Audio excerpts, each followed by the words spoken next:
So, imagine you're standing in this really quiet, kind of dimly lit room, right? And right in front of you is this massive antique grandfather clock. Oh, wow. Okay, I can picture it. Yeah, and it's this beautiful piece of machinery. You can hear that heavy, methodical ticking. You see the brass pendulum swinging back and forth, and every single gear inside that casing is just grinding against the next one with this absolute unyielding precision. Right. Very mechanical, very exact. Exactly. And for a very long time, I mean, roughly from the late 1600s all the way into the early 20th century, we were told by basically the brightest minds on Earth that this is exactly what the universe is. Just a giant clock. Yeah, a cold, rigid, totally predictable machine. You wind it up, you step back, and it just ticks along this predetermined path. It's closed off. And honestly, it's entirely impersonal. And, the philosophical fallout from that specific clockwork model was absolutely massive for people's faith. Oh, I bet. It really isolates you, right? Completely. Because if the universe is just this giant network of locked gears, then God gets reduced to, well, our retired engineer. Right. He's like the ultimate clockmaker who did his job at the very dawn of time, wound up the mainspring, and then just walked away. He just leaves us here to deal with the machinery. Which leaves us feeling so incredibly isolated. But, and this is where we're going today, what if we've just been looking at the wrong model this whole time? Like, what if you were to open up the back of that clock and instead of finding this closed loop of rigid gears, you found this landscape of dynamic, open, completely unpredictable movement? A reality where the creator hasn't walked away at all. Yes, exactly. A reality where he's actively, intimately involved in the very atomic structure of your daily life. And that's the narrative shift we're making today. So welcome to this deep dive. It's going to be a fascinating journey. It really is. We've curated this specific journey just for you, the listener. And it's designed to bypass all the dense academic jargon. Because, let's face it, that stuff can get dry without treating you like a child when it comes to the science. Right. We want to respect the science while making it accessible. Exactly. We want to extract the awe-inspiring realities of modern physics to see how they perfectly harmonize with Orthodox Christian faith. And we're drawing heavily today from the insights of John Polkinghorne, specifically his really seminal book, Quarks, Chaos, and Christianity. Such a great title, by the way. It is, yeah.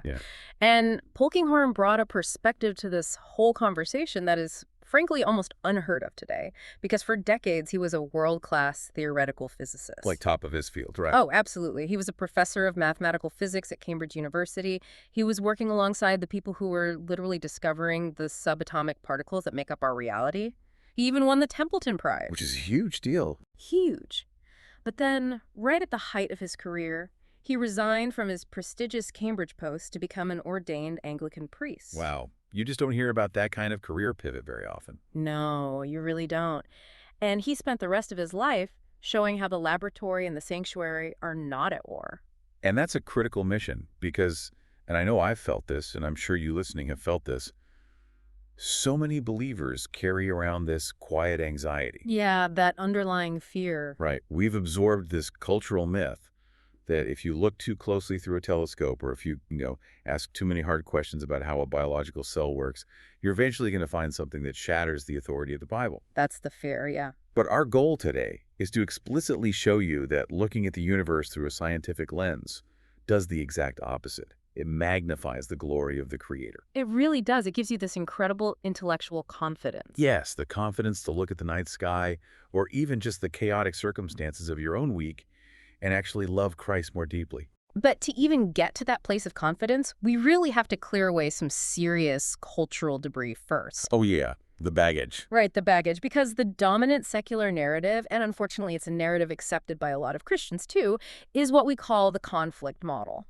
The idea that they're just inherently opposed. Exactly. It's this idea that science and faith are locked in this zero-sum war. Like, you either choose cold, hard, rational facts, or you choose warm, unprovable religious sentiment. I hear that everywhere. Yeah. I mean, it's practically the default setting for modern media, for education, you name it. It is. But Polkinghorne completely dismantles it by pointing out that both science and Christianity are actually unified, disciplined quests for truth. They're just asking different things, right? Yes. They ask fundamentally different questions about the exact same reality. Science is brilliantly equipped to ask the how questions. How do cells divide? Or how does gravity hold planets in an orbit? Exactly. It's hunting for the mechanisms. But Christianity, and theology in general, addresses the why questions. Like, why is there something rather than nothing? Right. What is the meaning behind the mechanism? And a really helpful way Polkinghorne frames this is through a concept he calls critical realism. Okay, that sounds like an intimidating philosophical term. It does, I know. But the underlying idea is actually very intuitive. Think about how a quantum physicist actually works. Okay. They cannot see an electron. An electron is entirely invisible to the naked eye. But the physicist believes the electron is real because assuming its existence makes sense of a whole host of other physical phenomena. Oh, interesting. Right. The invisible reality makes the visible world intelligible. Wow, okay. That immediately translates to how a theologian or just an everyday believer approaches God. Exactly. Because we can't put God in a test tube. But we believe in the reality of the Creator because assuming his existence makes the deepest aspects of our universe and even our human experience, like our innate sense of morality and beauty, it makes it all completely intelligible. That's spot on.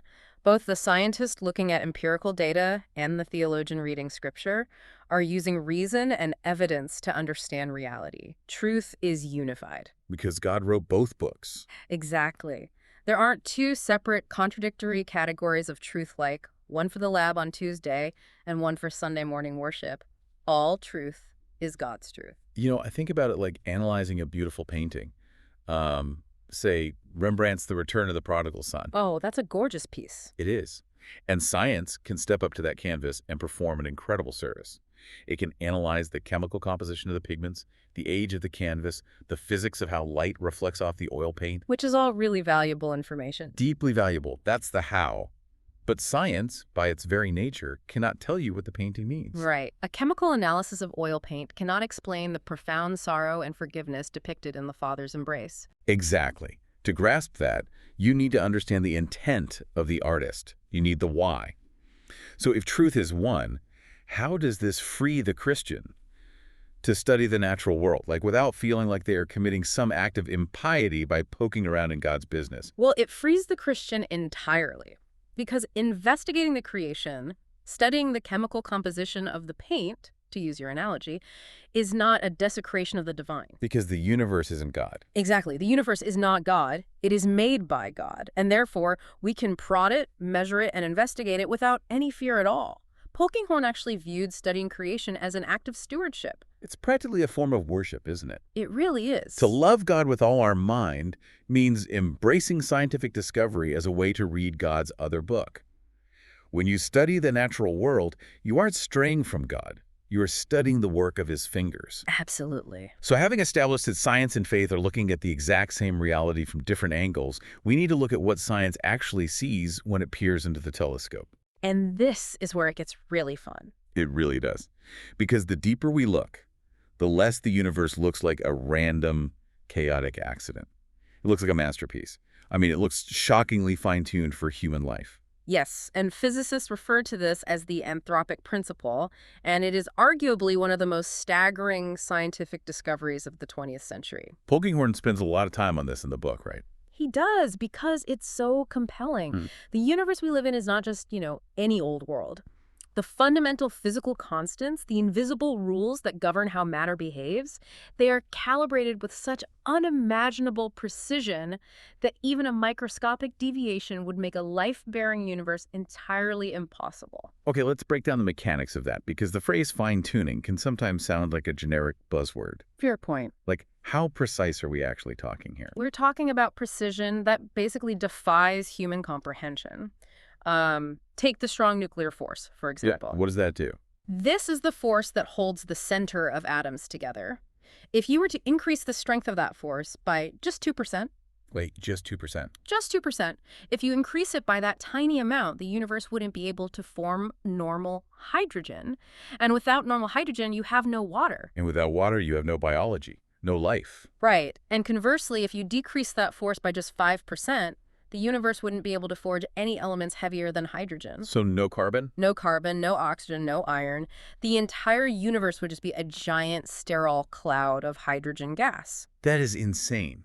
So the very building blocks of your physical body, like the carbon in your cells, the iron in your blood, they only exist because a microscopic force was dialed into a razor-thin margin of error billions of years ago. Exactly. And that's just one constant. Gravity is another one. There was this brilliant astronomer named Sir Fred Hoyle, and he was actually an atheist for much of his life. Oh, yeah. Yeah. But he discovered the process of stellar nuclear synthesis. Okay, big word. What is that? Basically, he figured out how carbon is forged inside the nuclear furnaces of stars. Oh, wow. Okay. And he realized that for carbon to form at all, the resonance of the carbon-12 nucleus had to be positioned at an exact, incredibly specific energy level. Well, it could just be random. Not at all. And when Hoyle saw the math, he famously confessed that his atheism was deeply shaken. He said it looked like a super-intellect has monkeyed with physics. A super-intellect has monkeyed with physics. I love that. Because the numbers are just too perfect. It's as if the universe knew we were coming. And when you look at this mind-bending calibration through a biblical lens, it brings this stunning depth to the very first page of the Bible. It really does. When we read Genesis 1, we encounter the Hebrew word for the beginning, bereshit. And how does God bring this universe into existence? He doesn't just throw raw, chaotic power into the void. He speaks. Right, the word. He uses his active word, the debar. He brings order out of the chaos through a spoken, rational decree. And that rational order is meant to be observed by us. I mean, the psalmist writes that the heavens declare the glory of God. Yes, Psalm 19. Right. And the Apostle Paul picks up on this exact theme in Romans 1:12. He argues that God's invisible attributes, his eternal power and divine nature, have been clearly perceived in the things that have been made. Oh, and Paul uses a fascinating Greek term there for the things that are made, doesn't he? Poema. He does, poema. Which is where we get the English word poem. Exactly. So the fine-tuning of the strong nuclear force, right, the exact resonance of carbon inside a star, these aren't just cosmic coincidences.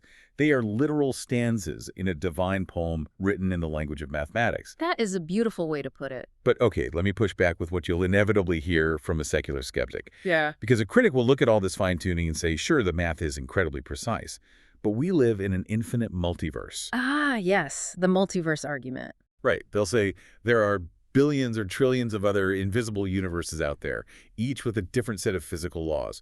Most of them are dead and sterile. We just happen to live in the one universe that rolled the cosmic dice perfectly. It's not design. It's just the law of large numbers.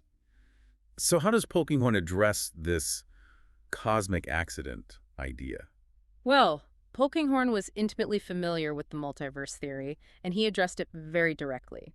He pointed out that invoking an infinite number of unobservable universes to explain away the fine-tuning of this one is an enormous metaphysical leap. Because you can't test it. Exactly. It is not science because by definition we cannot observe or measure anything outside our own universe. The multiverse is a philosophical construct. It's essentially an alternative religion, isn't it? Yeah. You have to put your faith in trillions of invisible, unprovable realities just to avoid the implication of a creator. Yes. And Polkinghorne argues from the principle of Occam's razor, the idea that the simplest, most coherent explanation is usually the right one. Right. Don't overcomplicate things unnecessarily. Exactly. Believing in a single, purposeful creator who designed a universe specifically for life is far more rational and economical than conjuring up an infinite casino of dead universes. That makes total sense. Furthermore, the multiverse doesn't address an even deeper mystery: the mathematical intelligibility of the universe. Okay, wait, what do you mean by mathematical intelligibility? It's the sheer fact that the abstract mathematics cooked up in the minds of human beings perfectly describe the physical realities of distant galaxies. Oh, wow. Think about it. Why should the universe be completely transparent to human reason? We take it for granted, but Albert Einstein himself said that the most incomprehensible thing about the universe is that it is comprehensible. Right, like we can actually map the stars with the thoughts in our heads. Precisely. Which perfectly aligns with the biblical doctrine that humanity is made in the image of God. Our rational minds can understand the rational structure of the universe because both were fashioned by the exact same author. It's a perfect match. The Apostle John captures this so brilliantly in the opening of his gospel. In the beginning was the Word, and the term he uses is the logos, meaning the rational ordering principle, the mind of God. The universe makes sense because it was spoken into existence by the logos. And that is the bedrock of Christian confidence. God didn't just create. He created with profound intention and reason. I want you, the listener, to let the weight of that settle on you for a moment. It is so easy to walk outside, look up at the vastness of the night sky, and feel entirely insignificant. Oh, absolutely, like a tiny speck. Right, like you are just a speck of dust drifting through an indifferent, cold void. But the deepest discoveries of modern physics and ancient scripture are united in telling you the exact opposite. They're telling you that you belong here. Yes, the Almighty Creator exercised exquisite mathematical care, calibrating the blazing furnaces of ancient stars and the microscopic forces holding your atoms together just so you could draw breath today. It's incredibly intimate. It really is. If God sustains the gravity of galaxies in perfect balance, He is more than capable of handling the intimate details, the hidden struggles, and the silent uncertainties of your life right now. You are His poema, His intentional masterpiece. But, realizing the universe is a masterpiece naturally forces us to ask a follow-up question. What kind of masterpiece is it? Right. Is it a finished product? This brings us back to that antique grandfather clock from the beginning of our deep dive. If everything operates by unbreakable, finely tuned physical laws, does God actually do anything now? That's the million-dollar question. Because if the script is already written, the gears are already locked in, where is the room for God to answer a prayer? Exactly. Where is the space for Him to guide our lives or act dynamically in history? And this is where Polkinghorne's synthesis of physics and theology becomes truly revolutionary. Because modern physics completely destroyed the Newtonian clockwork model. Completely destroyed it. Yes. The discoveries of quantum mechanics at the microscopic level and chaos theory at the macroscopic level, they revealed that the universe is not a rigid machine at all. It's something else entirely. It is inherently open, flexible, and fundamentally unpredictable. Okay, we need to unpack the mechanics of this because throwing around terms like quantum mechanics and chaos theory can sound super intimidating to a layman. Sure, it sounds like science fiction. Yeah, but the reality of it is actually deeply liberating for the Christian. So how exactly does quantum mechanics break the clockwork model? Well, in the old Newtonian view, the universe was basically like a giant billiard table. Okay, I can picture that. If you knew the starting position of every single ball and the exact force applied to the cue ball, you could mathematically predict every single bounce and collision for the rest of time. So everything was prescripted, predetermined. Exactly. But in the 1920s, scientists studying subatomic particles, quarks, electrons, photons, they realized the microscopic world doesn't act like billiard balls at all. What does it act like? It acts like a cloud of probabilities. This is Werner Heisenberg's uncertainty principle, right? Yes, exactly. The idea that you can't know both the exact position and the exact momentum of a particle at the same time. That's the one. And for a long time, scientists thought this was just a problem of human ignorance. Like our tools just weren't sharp enough. Right. They thought, well, the universe is still deterministic. Our measuring tools just aren't good enough yet to see the gears. Makes sense, they would assume that. But as physics advanced, the consensus shifted. This unpredictability wasn't just human ignorance, it was an ontological reality. Meaning it's baked into the fabric of reality itself. Yes. The microscopic universe is actually indeterminate. It hasn't made up its mind yet. It has genuine openness baked into its very foundation. And that's at the microscopic level. But chaos theory scales that openness up to our everyday world, doesn't it? It does. Chaos theory deals with highly complex, dynamic systems like global weather patterns, or the swirling of fluid in a river, or even population dynamics. A mathematician named Edward Lorenz was running computer models of the weather in the 1960s. And he discovered that if he changed the starting numbers in his computer program by a fraction of a decimal point, Like a tiny, tiny fraction. a change so small it seemed utterly irrelevant. But the end result wasn't just a slightly different weather pattern. It was the difference between a sunny day and a massive hurricane. Oh, that's the famous butterfly effect. Exactly. The butterfly flaps its wings in Brazil, and it alters the air currents just enough to eventually cause a tornado in Texas weeks later. Precisely. Chaotic systems are incredibly sensitive to tiny microscopic changes, which means they are inherently unpredictable over the long term. You simply cannot script a chaotic system. I think an analogy really helps bridge the gap here. I agree. Analogies are crucial. Under the old scientific view, God was like a playwright who wrote a strict, unyielding script. Every actor hits their exact mark, says their exact line, and nothing can ever deviate from the page. Very rigid. Right. But this new scientific view is much more like jazz improvisation. Ooh, Ooh, I like that. There are rules, of course. There are keys, time signatures, and chord progressions, and those represent the physical laws of nature. You can't just smash the piano keys with your fists. Right. That would just be noise. Exactly. But within those rules, there is immense freedom. The musicians are responding to each other, creating something dynamic, open, and totally new in real time. That is a brilliant way to conceptualize what Polkinghorne calls flexible process. Flexible process. Yes, and this scientific openness is the key to understanding divine providence. How so? Well, in the old model, the only way God could answer a prayer was to step in like a cosmic mechanic, stop the gears, break his own laws of physics, force a change, and then restart the clock. Which feels really clunky and intrusive. It does. But Polkinghorne argues that because chaotic systems are so incredibly sensitive, God can input what he calls active information into the open spaces of those systems without breaking the conservation of energy. So God doesn't have to shatter the universe to interact with it. He works within the flexibility he built into it. Yes. He is the ultimate jazz musician, leading the improvisation. He guides the open probabilities of the cosmos toward his desired ends. And this perfectly mirrors the biblical view of God. It really does. The scriptures never describe a distant watchmaker. Never. That ancient theologians use the Latin phrase creatio continuous creation. Continuous creation. Right. God isn't just the creator in the past tense, he is the active sustainer in the present tense. That immediately brings to mind Colossians 1:17. Paul writes that by Christ all things were created, and in him all things hold together. Yes, hold together. And that phrase, hold together, translates the Greek word synestemi, which means to cohere, to preserve, to continuously sustain. An active verb. Exactly. Oh, okay. Christ is actively holding together the atomic structure of your physical body at this very millisecond.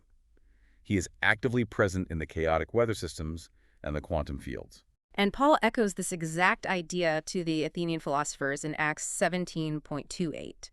He says, "In him we live and move and have our being."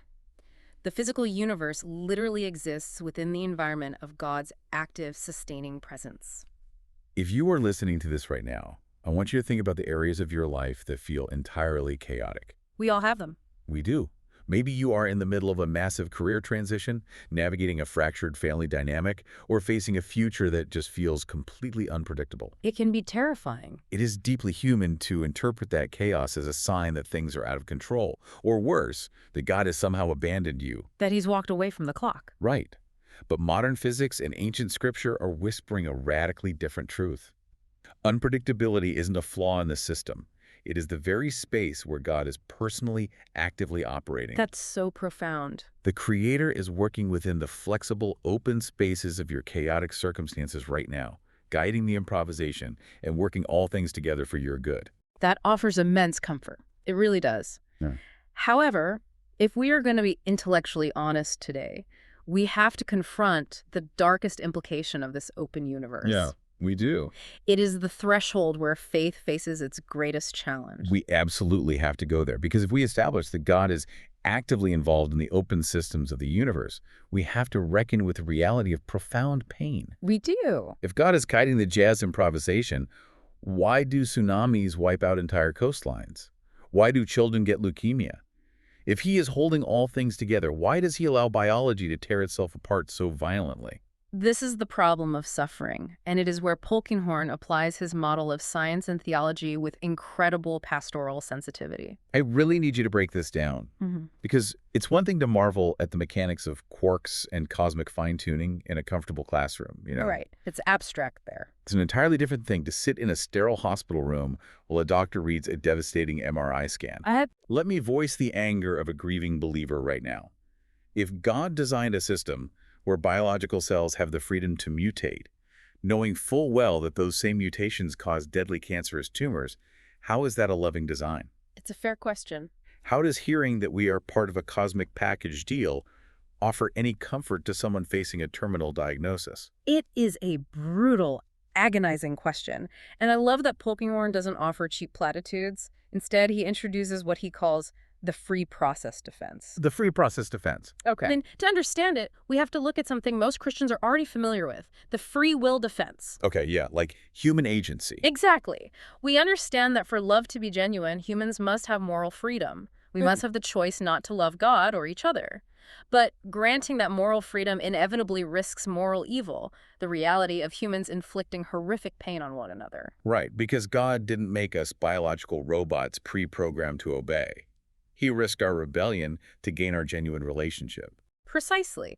And Polkinghorne extends that exact logic to the physical universe. To the cosmos itself. Yes. Just as God granted humanity moral freedom, he granted the physical universe physical freedom. He allowed creation to have its own integrity, its own agency, to explore the possibilities of its physical laws. Right. God did not produce a ready-made, static world. He did something far more profound. He made a world able to make itself. But the cost of a world making itself is natural hazard. Yes.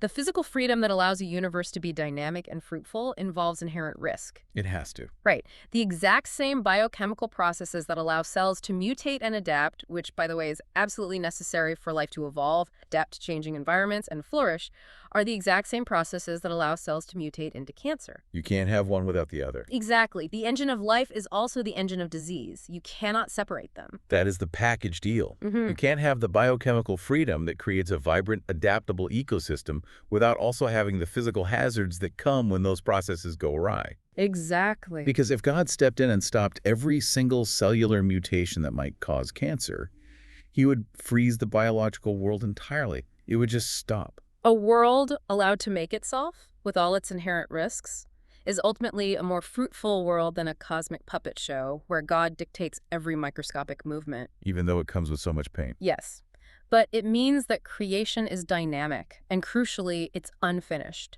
It is breathtakingly beautiful, but it is deeply fallen. Which brings a profound tragic resonance to Romans chapter 8. Paul writes there that creation itself is groaning as in the pains of childbirth. Groaning, exactly. The Greek word Paul uses for the entirety of creation is granatisis. He says that granatisis was subjected to futility in hope that it will one day be liberated from its bondage to decay. It's waiting for redemption. The world we live in carries both the vibrant gift of life and the heavy shadow of death. But Polkinghorne and Orthodox Christianity as a whole recognize that a philosophical defense of physical freedom is simply not enough. No, it's not. Logic does not dry a mother's tears. Exactly. The ultimate Christian answer to suffering is not a scientific explanation of cellular mutation. It is the incarnation. God's response to our pain is the cross. Yes. At the cross, the Staros, the creator of the Quarks, the author of the cosmic laws, stepped into the very physical reality he offered. He didn't stay detached. No, he took on vulnerable biology. He didn't just watch the groaning of creation from a safe celestial balcony. He became a fellow participant in the world's suffering. The Logos became flesh and blood. He became subject to the very nerve pain and physical decay he allowed in the open universe. God knows our pain from the inside. When Jesus wept at the tomb of Lazarus, when his sweat fell like blood in the garden, when he suffocated on the wood of the Staros, he was experiencing the most agonizing consequences of the package deal world. He felt the full weight of it. He absorbed the ultimate consequence of physical decay and moral evil into his own body. He doesn't just offer sympathy, he offers solidarity. To you listening right now, if you're walking through a dark, terrifying valley, whether it is chronic illness, the loss of someone you love desperately, or just a season of crushing emotional pain, I want you to hear this clearly. Please listen to this.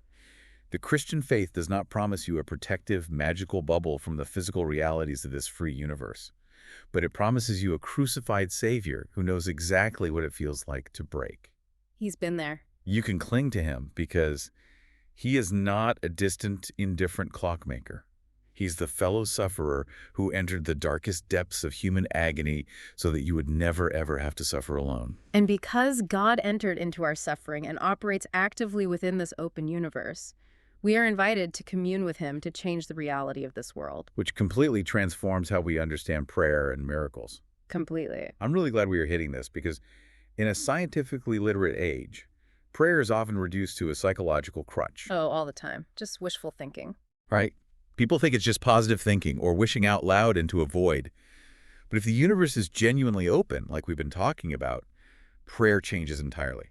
Under Polkinghorne's model, prayer is not a mechanical technique. It isn't a magical incantation where if you say the right words, God is somehow forced to grant your wish by breaking the laws of physics. He's not a genie in a bottle. Right. Because the universe possesses genuine openness and indeterminacy, prayer is actual two-way communion. It is the alignment of our will with God's purposes within the flexible reality of creation. Let's pull that jazz analogy back in really quick. Perfect. Let's do it. Prayer isn't asking God to rip up the sheet music and destroy the rules of the universe. Prayer is asking him to act within the freedom he already built into the system. Within the improvisation. Exactly. It is us, the musicians on the stage, turning to the band leader and saying, "We are in a chaotic, dissonant rhythm right now. Guide this solo. Take this mess and weave it into something beautiful." I love that. We are invited to be co-creators, asking God to input his divine information and guidance into the open spaces of our lives. That's incredibly empowering. And this framework completely rescues the concept of miracles from the skeptics, too. Right, because the standard skeptical argument is that miracles are impossible because they require God to capriciously violate the laws of nature. Like he's breaking his own rules. Exactly. It makes God look like he's cheating at his own game. But if the system is intrinsically open and flexible, miracles aren't capricious violations of a closed machine at all. What are they then? They are incredibly rare, deeply meaningful expressions of God's deeper purpose. It's actually fascinating to look at the original language of the Gospels here. The writers don't call Jesus' miracles magic tricks or violations of nature. They use the Greek word semeia. Semeia, which translates to signs. Exactly. Miracles are signs pointing to the ultimate reality that God's redeeming power is at work. They point somewhere else. Right.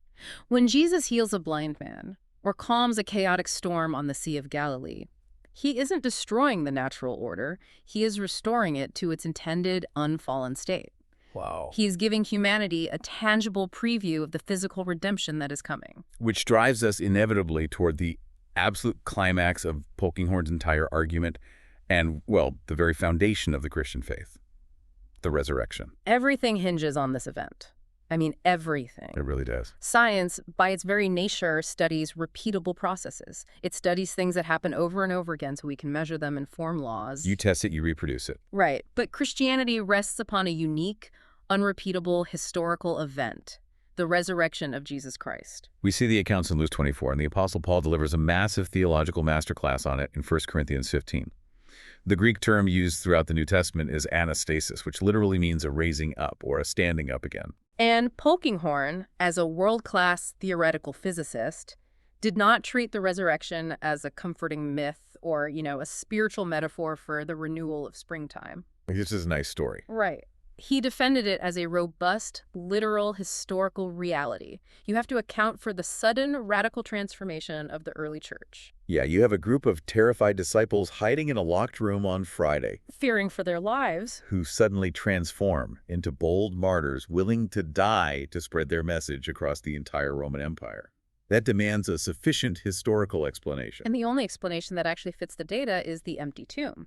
But the immediate pushback from a modern mind, and I'm sure Polkinghorne dealt with this, is how does a scientist reconcile the resurrection with the laws of thermodynamics? Entropy. Right. Dead bodies do not come back to life. Entropy dictates that complex biological systems decay into dust. It is the ultimate one-way street. And this is where the beauty of unified truth shines the brightest. The resurrection is not just a resuscitation. Jesus wasn't just brought back to life in a mortal body only to die again years later like Lazarus. No, exactly. The resurrection is the supreme instance of a new divine regime breaking into history. It represents the ultimate eschatological transformation of matter. The new physics. Yes, Jesus' physical body was transformed into a new kind of glorified materiality.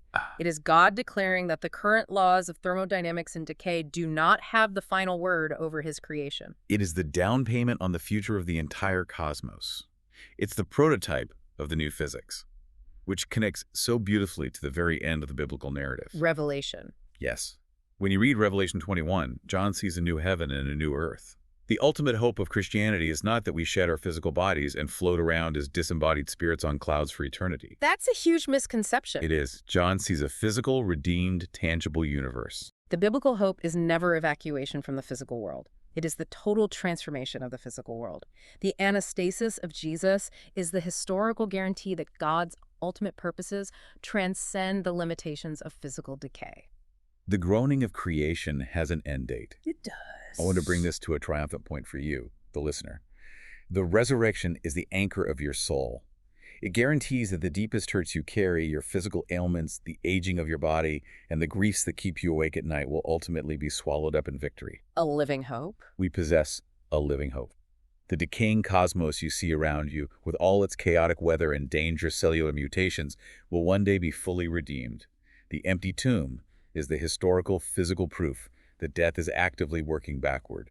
You are secure in his eternal kingdom. You know, when you step back and look at the synthesis of all these ideas, you see a breathtaking vision of reality. You realize how deeply impoverished the conflict model truly is. Science and faith are not enemies. They are completely complementary. From the microscopic, unpredictable dance of quarks, to the mathematically staggering fine-tuning of the stellar furnaces, to the brutal historical reality of the cross and the empty tomb. Everything points to a God who is both brilliantly rational and intimately, passionately involved with his creation. We've journeyed from understanding critical realism, seeing the universe as God's poema, realizing that the cosmos is a flexible, open system sustained by create continue. To wrestling with the hard reality of suffering. Right, and finally anchoring our hope in the anastasis. It is a comprehensive worldview. It equips us to completely abandon the passive, distant view of the Creator. We do not serve a retired engineer. We serve a living, relational Lord. Amen to that. So as we wrap up this deep dive, I want to leave you with a final provocative thought to mull over as you step back into your daily routine. We talked about how Christ is literally holding the atomic structure of the universe together at every millisecond, that concept of synastemy. If that is scientifically and biblically true, and he is actively participating in the unfolding of the open spaces of your life, how does that change the way you view your most mundane tasks tomorrow morning? That's a great question. When you are stuck in rush hour traffic or folding endless piles of laundry or sitting in a tedious meeting, are there any truly ordinary moments left? Or is every single second, every breath, every seemingly frustrating delay infused with the sustaining presence of the Creator? It changes everything about how we walk through the world. Every moment is holy ground. It really is. Thank you for joining us on this intellectual and spiritual journey. We encourage you to embrace this truth, worship God with your whole mind, do not fear the discoveries of science, and walk confidently in the truth of Christ. Until next time, keep diving deep.